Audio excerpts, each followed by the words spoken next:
2016년이 밝았습니다.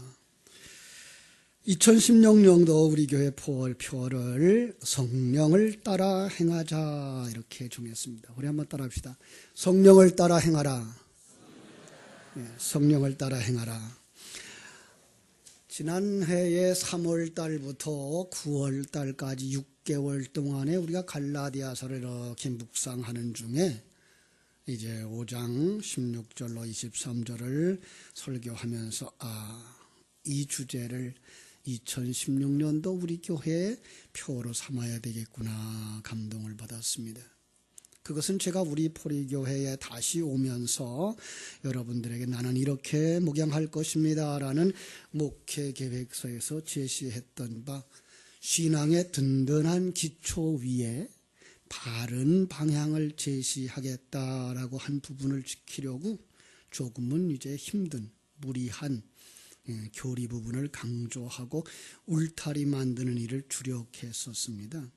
이제는 무엇이 예수 믿는 사람인지, 무엇이 거듭남인지, 무엇이 신앙생활의 목적인지 깨달아 알게 되어졌다라는 생각 속에서 그 신앙 속에 이제 바른 복음의 뿌리를 둔 그 사람들이 임마누엘을 누리는 성도, 그래서 참으로 내 백성을 위로하라 하시는 말씀에 위로의 목회를 하겠다라고 하는 부분을 시작해야 될 때가 됐다라고 하는 감동과 주변 성도님들의 의견을 부응하고자 이제 여러분들에게 한 걸음 더 가까이 접근하려는 시도라고 보시면 됩니다.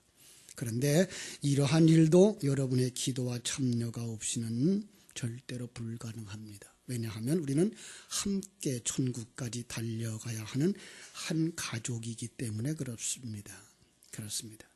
기독교가 일반 종교와 다른 것은 신앙이라고 하는 것 가운데에 내 뜻대로가 아니라 하나님의 원하는 대로라고 하는 것입니다. 제가 그동안 이제 귀에 못이 박이도록 얘기했던 부분이지요. 한 가지 단어로만 묘사하면 지루해지니까 성경에 또 다른 표현을 했어요. 그걸 갖다 하나님의 주권 이런 말로 썼고요. 하나님이 얼마나 크신 분인지를 알라라는 말로 표현을 했습니다. 그 결론은 이제 성도는 내 뜻대로 마옵시고 누구 뜻대로? 아버지의 뜻대로 하옵소서. 여러분 그렇게 되기를 원합니까? 예, 그렇습니다. 우리 한번 옆에 분이랑 손잡고요. 한번 다짐합시다. 함께 갑시다. 예, 함께 갑시다. 우린 천국까지 함께 가야 하는 한 가족입니다. 그렇습니다.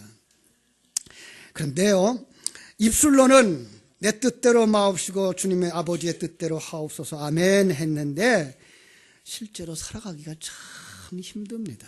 예, 여러분들 다 경험하시는 이야기입니다마는 아버지의 뜻을 따르겠습니다. 내가 주장했던 의견 내려놓고 하나님이 원하는 대로 가겠습니다 라고 하는 얘기는 그렇게 쉬운 것이 아니에요. 그래서 성령의 충만함이 필요한 것이고 그래서 진리의 충만함이 필요한 거예요. 그러려면 진리의 말씀을 듣는 것부터 시작돼야 되고 진리의 말씀을 묵상하고 되새김하지 않으면 안 돼요. 왜요? 작은 불씨를 피워 올려야 되기 때문에 그래요. 여러분 과거에는 다 아궁이에다가 이제 불을 피웠어요. 그죠? 큰 나무 덩어리 넣고도 거기 불을 붙이려면 무엇부터 시작해야 돼요? 성냥불을 거대는 것부터. 그리고 나서 이제 모락모락 연기가 피어오르면 거기 어떻게 돼요? 바람을 불어넣어야 돼요. 바람을 불어넣어서 그 바람에 의해서 불이 점점 피어올라야 되는데 성경은 그걸 갖다가 여호와의 말씀을 묵상하는 것, 되새김질하는 것 이것이 없이는 불이 피어올라오지 않아요. 성령이 충만할 수가 없고요. 성령이 충만하지 않으면 하나님의 뜻을 따라갈 수가 없다고 하는 사실입니다. 그래서 목사를 세웠어요. 목사가 강단에서 선포되어진 그 말씀을 여러분들이 되새김질할 필요가 있습니다. 왜냐하면 우리는 성경이 하는 말 그것과 세상이 가지는 말의 뜻이 너무나 다른 상황 속에 살기 때문에 그래요. 대표적인 게 우리가 갈라디아서를 보고 있으니까 갈라디아 속에 있는 자유라는 거죠. 여러분, 자유 그러면 뭐가 생각납니까? 내가 하고 싶은 것, 내 마음대로 하는 것. 그런데 제가 작년 9월에 설교에 이런 제목을 달았어요. 자유, 그것은 종으로 사는 삶입니다. 여러분, 지금 우리가 생각하고 있는 그 자유라는 것은 오해되어져 있는 자유예요. 왜냐하면 사단에게 묶여서 살고 있는데 그게 너무나 오래 습관이 되어져서 그걸 자유라고 여기는 거예요. 그래서 불신자들은 자기들이 마음대로 움직이고 자기들이 방탕한 삶을 살아가고 자기 좋은 삶을 살아가는 그걸 갖다 뭐라 그래요? 자유하다 그래요.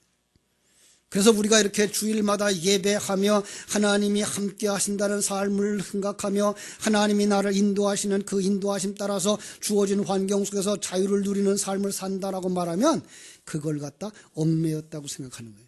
그러니까 하나의 단어인데도 불구하고 불신자들의 생각과 우리의 생각은 다른 거예요. 그런데 그걸 이해를 못하는 우리 성도들은 가장 이제 교회 안에 들어와서도 뭐라고 말하는가 하면 은혜 받았다라는 말도 누가 더 기분이 좋고 어떤 것을 알았을 때 은혜 받았다가 나와야 되죠? 속사람. 그런데 우리는 지금 대부분의 생각이 대부분의 나를 편안하게 하고 기분 좋게 해주는 말이 옛사람에게 감동을 줄 때 그래서 우리가 은혜라고 하는 것에 대한 오해 속에 살고 있는 거예요. 바울 사도는 이 갈라디아서를 쓰면서 그렇게 잘못 오해하고 있는 그들에게 바른 복음을 가르쳐주고 싶었던 거예요. 바로 은혜의 복음.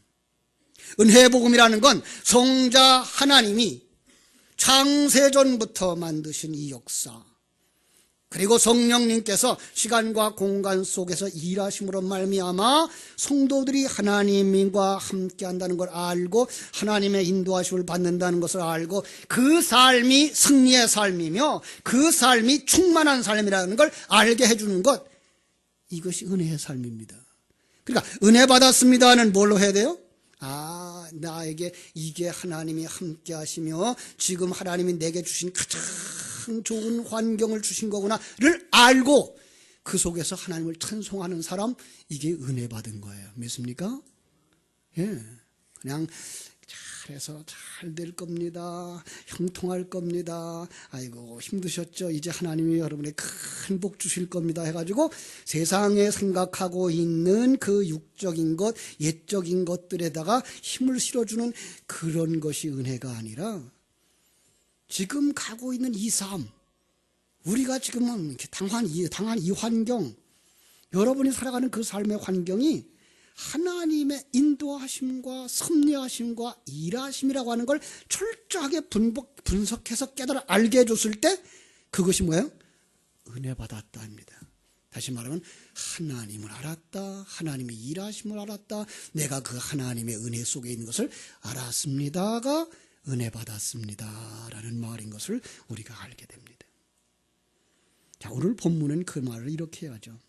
16절, 내가 너희에게 이르노니 너희는 성령을 따라 행하라. 이것이 복 있는 삶, 이것이 자유하는 삶, 이것이 승리하는 삶이다. 그리하면 뭘 하지 아니하리라? 육체의 욕심을 이루지 아니하리라. 제가 앞에 부분을 읽을 테니까 여러분들은 한번 뒷부분을 읽어보세요. 너희는 성령을 따라 행하라. 그리하면 육체의 욕심을 이루지 아니하리라. 반대로 말하면 육체의 욕심을 이루지 아니하려면 뭐하라? 성령을 따라 행하라. 육체의 욕심이 뭐예요? 보이는 것들 가운데서 자기 잘남을 세워달라고 하는 욕망. 그렇습니다. 옛사람이 이기는 삶을 살려고 하는 그 욕망. 그러면 뭐 해야 돼요? 그것은 아니다라고 성경은 말하는 거예요. 그것은 신앙생활의 목적이 아니다라는 거예요. 자, 성령을 따라 행하려고 하면은 첫 번째로 여호와의 율법을 주야로 묵상하는 삶을 살아야 합니다. 제가 예배를 시작하면서 시편 1편의 1절부터 3절까지를 이렇게 읽어드렸어요. 암송하시죠? 한번 암송하실 수 있는 분들은 암송해 볼까요? 복 있는 사람은 시작. 복 있는 사람은 악인의 꾀를 좇지 아니하며 죄인의 길에 서지 아니하며 오만한 자의 자리에 앉지 아니하고 오직 여호와의 율법을 즐거워하여 그의 율법을 주야로 묵상하는 자로다. 그는 시냇가에 심은 나무가 시절을 쫓아 열매를 맺으며 그 잎사귀가 마르지 아니함 같으니 그 행사가 다 형통하리로다. 믿습니까? 복 있는 사람은 여호와의 율법을 즐거워하여 그 말씀을 주야로 묵상한다는 거예요. 그렇게 주야로 묵상하면 무엇이 맺혀져요? 열매가 맺혀져요. 어떤 열매가 맺혀져요? 성령의 열매. 그래서 오늘 본문에 가면은 22절, 23절에 성령의 열매는 하고 나오죠. 오직 성령의 열매는 사랑과 희락과 화평과 오래 참음과 자비와 양성과 충성과 온유와 절제니 이 같은 것은 아무라도 금지할 법이 없느니라. 성령이 맺는 열매는 누구도 가려막을 수가 없다는 거예요. 믿습니까? 그런데 이걸 다 하나하나 구분하려니까 너무 복잡해요.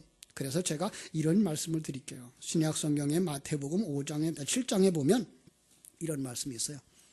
좋은 나무가 좋은 열매를 맺고 나쁜 나무가 좋은 열매를 맺을 수 없다. 자, 그 좋은 열매와 나쁜 열매, 무엇이 좋은 열매일까요? 지금 가르쳐드린 성령의 열매가 좋은 열매예요. 나쁜 열매는 무슨 열매예요? 이 성령의 열매가 아닌 이 세상의 열매가 나쁜 열매예요. 자, 오늘 본문의 21절 마지막에는 그 나쁜 열매를 맺는 사람들은 어떤 사람들인가? 이런 일을 하는 자들은 하나님의 나라를 유업으로 받지 못할 것이다 그랬습니다. 그러면 좋은 열매를 맺는 사람은 하늘나라를 유업으로 받을 자들이다 그러는 거예요. 그렇습니다. 그러니까 좋은 열매는 좋은 나무에서 맺는다 그러는데 그 좋은 나무를 성령의 나무가 성령의 열매를 맺고 성령의 열매를 맺는 자들은 하늘나라를 유업으로 받는 자들이다라고 말씀하는 거예요. 여러분, 그 생명이 여러분 속에서 자라나서 여러분에게 성령의 열매를 맺기까지 어떻게 해야 될까요? 여호와의 율법을 주야로 묵상해야 되는 거예요. 자, 그런데 하나님의 입으로 나오는 말씀, 여호와의 율법을 어떻게 다 묵상할까? 너무 많아요. 그래서 제가 아주 간단하게 가르쳐 드릴게요. 먼저 우리 금년 한 해토록 우리가 하나님에 대한 것 묵상하자. 사도신경 첫 번째에서 고백했던 것처럼 우리 하나님은 전능하신 하나님, 천지와 만물을 창조하신 하나님, 나를 이 땅에 태어나게 하신 하나님, 역사를 움직여 가시는 하나님, 내 인생을 만들어 가시는 하나님, 그 하나님이 지금 나와 함께 하셔서 가장 좋은 것으로 내게 채우신다는 거예요. 그런데 간단하게 해야지 이렇게 길게 말해도 몰라요. 어떤 분이 그래요. 목사님, 우리 주일학교에서요, 전도사님이 설교를 다 해놓고요, 그 설교 가지고 종과를 가르치라 그러는데 한번 생각해 보세요. 설교 30분 듣고 뭐 들었냐 그러면 대답할 게 없대요. 그러니 어떻게 그걸 가지고 학생을 바로 가르치네요. 마찬가지예요. 제가 이렇게 많은 걸 하나님이 어떤 분이 다 가르쳐 주어도 고백하라 그러면 어디서부터 뭘 시작해서 어디까지 끝을 맺어야 될지를 못해요. 그래서 아주 간단하게 가르쳐 드릴게요. 전능하사 천지를 만드신 하나님 아버지를 내가 믿습니다. 여러분, 이걸 하루에 한 100번씩만 외워보실래요? 제가 왜 이렇게 말씀을 드리는가는 지난 금요일인가요? 아마 저녁 이렇게 먹으면서 텔레비전을 보는데 그 한 의사가 그런 얘기를 하더라고요. 저같이 얼굴빛이 이렇게 밝지 못한 사람을 보면서 하는 얘기가 침이 부족해서 그렇대요. 침을 잘 나오게 하려고 그러면 혀끝을 가지고 입천장에다가 1자에서부터 100자까지를 쓰래요. 한번 해보실래요? 그렇게 하는 동안에 침이 나오고 그 침이 나오면 그 사람의 얼굴빛이 변하고 윤택해진다는 거예요. 전 그걸 들으면서 맞아. 신앙생활도 마찬가지야. 예. 성령의 충만함을 받기 위해선 우리 속에 있는 지식의 말씀들이 되새김질 해줘서 그게 뭐 해야 돼요? 기름이 흘러 넘쳐야 되는 거야. 그래서 제가 부탁드리는 거예요. 한번 해보세요. 그래서 마지막 송구영신 예배 드릴 때는 등불을 다 꺼도 환한 예배당이 될 수 있도록 여러분 속에서 성령의 광채가 나게 되기를 주님의 이름으로 축복합니다. 그래서 전능하사 천지를 만드신 하나님 아버지를 내가 믿습니다의 고백을 하루에도 수십 번씩 100번이라 그랬다고 하나 둘씩 세지 마시고 그걸 쭉 누리셔서 매일 매주 그리고 매달 그리고 한 해를 이렇게 여러분들이 새기면서 그 성령의 충만함을 누리게 되기를 주님의 이름으로 축원합니다. 자, 그러려면 말씀 들어야 돼요. 주일날 낮설교도 중요하지만 여러분 오후 예배에 오시면 성경을 잘 가르쳐 드릴게요. 금년에는 우리 교회가 이 오후 시간을 교육하는 시간으로 외부 강사도 좀 많이 초청을 하고 더 다양하게 이렇게 하려고 지금 우리가 목회비를 많이 이렇게 책정을 교육비를 많이 예산을 세웠습니다만은 여러분들의 적극적인 참여가 필요해요. 아무리 많이 드리려고 해도 거기 참여하지 않으면 안 돼요. 그리고 지식을 쌓으셔야 돼요. 그 다음에 그 되새김을 통해서 이제 생명을 낳고 그 생명이 충만되어지고 그리고 나면 성령의 인도하심을 따라 사는 삶, 여러분에게 주어진 삶이 가장 행복한 삶이고 가장 아름다운 삶이고 나를 만드시는 하나님의 손길을 느끼면서 주님과 함께 손잡고 가는 삶이 이루어질 줄로 믿습니다. 둘째로 이 성령을 따라 행하려고 하면 옛사람을 벗어버리고 새사람을 입어야 되는 겁니다. 우리 한번 따라 합시다. 옛사람을 벗어버리고 새사람을 입읍시다. 그렇습니다. 오늘 본문에도 보니까 이런 이쁘지 않은 단어가 많아요. 육체의 욕심 16절 17절에 보니까 육체의 소욕, 그죠? 19절에도 보니까 육체의 일, 이런 것들을 얘기하죠. 그죠?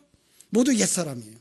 생각 같아서는 한순간에 옷을 벗어던지지 그냥 벗어던지고 싶은 살아있는 나, 내가 중심이 되어 있는 나, 쥐고는 못 사는 나, 무엇든지 내 마음대로 하고 싶은 나. 여러분 벗어던지고 싶지 않으세요? 이것이 바로 성도입니다. 이건 벗어던져야 누구 뜻대로 살 수 있어요? 하나님의 뜻대로 살 수가 있어요. 이게 한순간에 안 돼요. 옷이 아니라 우리 속에 깊숙이 뿌리 박인 우리의 속성들이 되어졌기 때문에 그래요.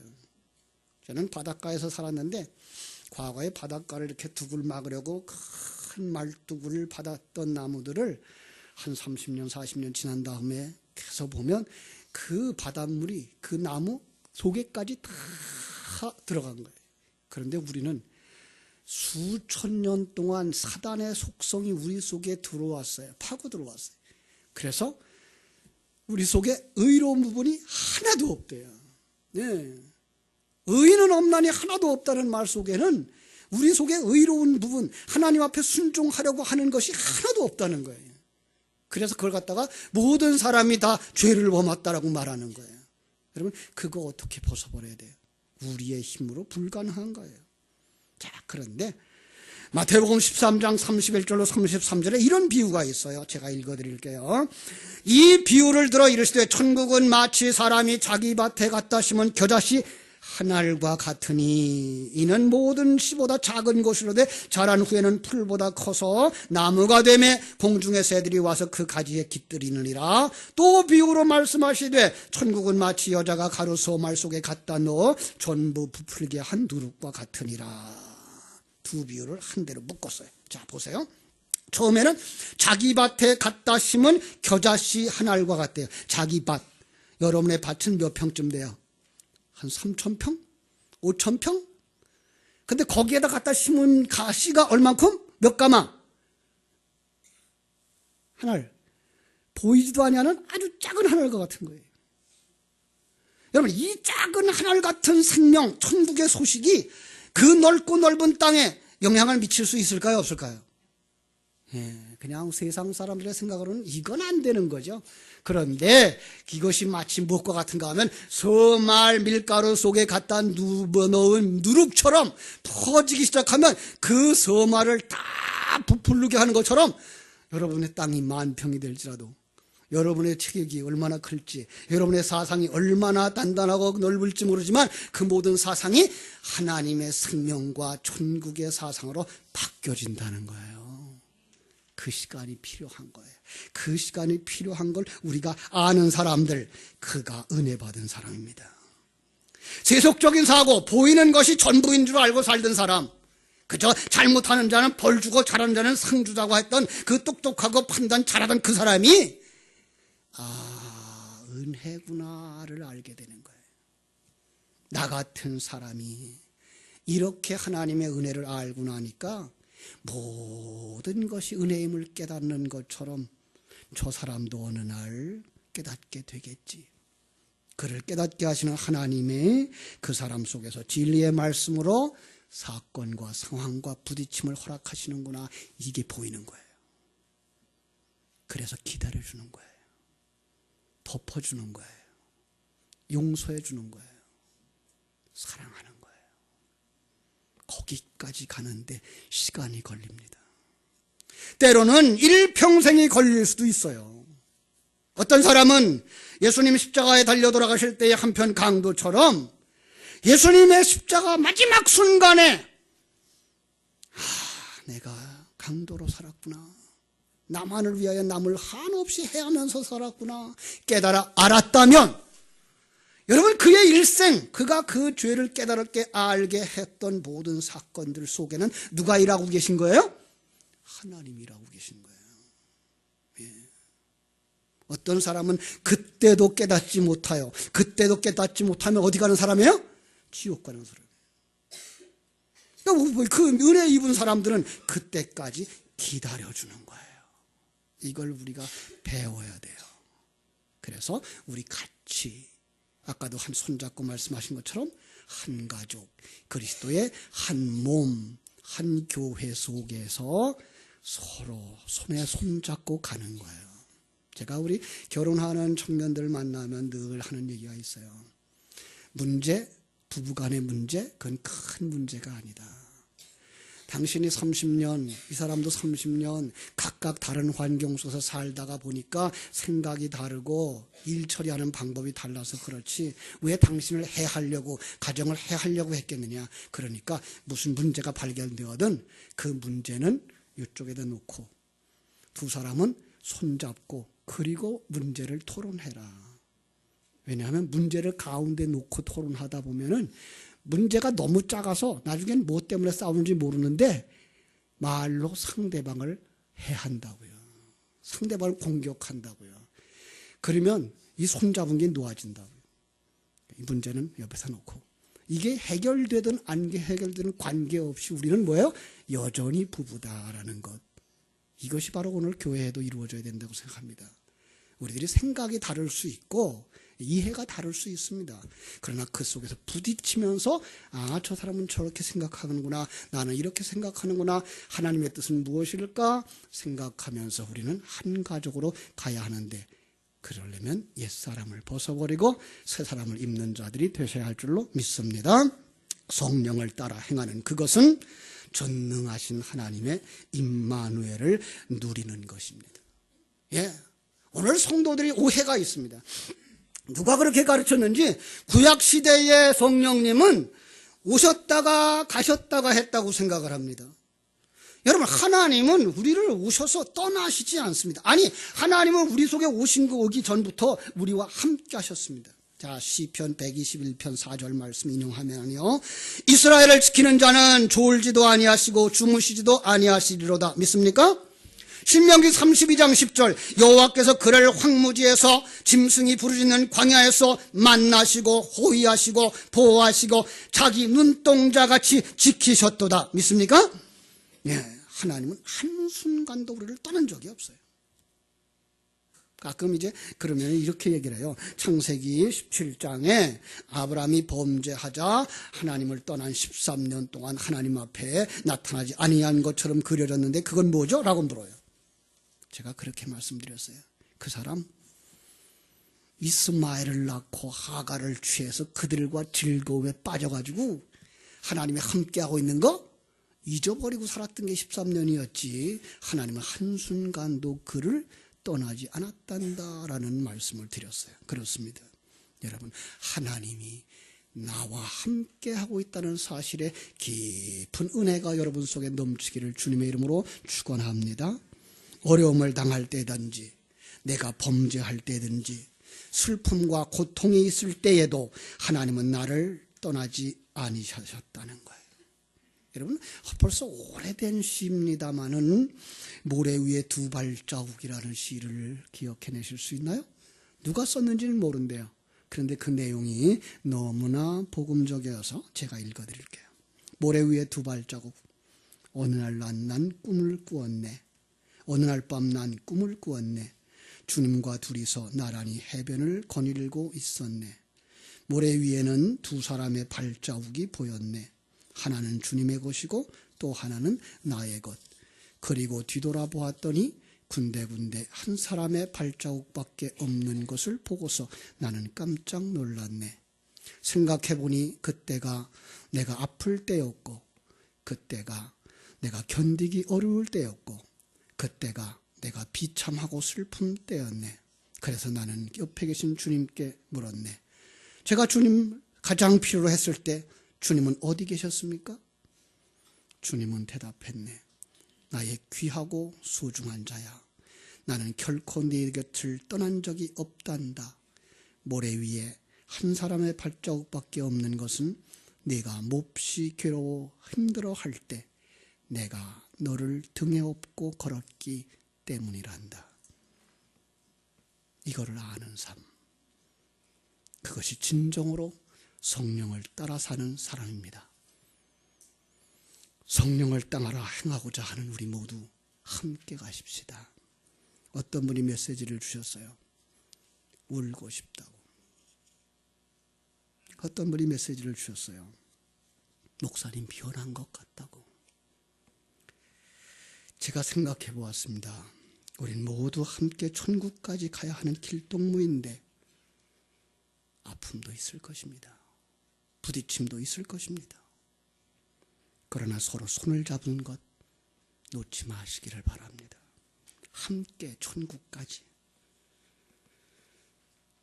천국에 들어갈 때까지 우리 함께 성령의 인도하심을 따라 행하는 한 가족, 한 형제들 되어지기를 주님의 이름으로 축원합니다. 기도하겠습니다. 하나님 우리 아버지, 크신 은혜와 사랑을 감사합니다. 이스라엘 백성들이 애굽을 떠나 광야길에 들어섰을 때에 그들은 애굽에서 살던 그 속성과 그 삶의 욕망들 때문에 불평할 수밖에 없었고 원망할 수밖에 없었고, 그러나 하나님은 그들을 버리지 아니하시고 그들 속에 옛사람을 무너뜨리시며 한 걸음 한 걸음 천국으로 인도해 주셨습니다. 마침내 그들은 요단강을 건너 가나안 땅에 들어가는 큰 은혜를 받고 영광을 하나님께 돌렸습니다. 오늘 이 시대에 우리들이 바로 그 과정 속에 있다는 사실을 깨달아 하는 지혜가 필요합니다. 믿음이 필요합니다. 2016년도 하나님께서 허락하신 이 기간 동안에도 우리들은 이 세상의 속성 때문에 부딪힐 수 있을 것입니다. 아플 수 있을 것입니다. 그러나 우리는 한 가족, 서로 사랑하는 그리스도 안에 형제여 자매들이라는 사실을 결코 잊지 말게 해주시고 함께 의견을 나누면서 함께 아픔을 나누면서 나도 만들어지고 너도 만들어지는 그 과정 속에 천국을 향하여 달려가고 마침내 천국에 들어설 그때에 당신 때문에 내가 이렇게 아름답게 변했다고, 당신 때문에 내가 이렇게 옛사람을 벗어버리고 하나님의 사람으로 설 수 있었다고 감사하고 기뻐할 수 있는 날을 바라다 보면서 성령을 따라 한 걸음 한 걸음 걸어가는 금년 한 해 되도록 우리 하나님, 이 시간 예배하는 모든 성도들을 두 손 들어 축복하여 주시옵소서. 예수님의 이름으로 기도하옵나이다. 아멘.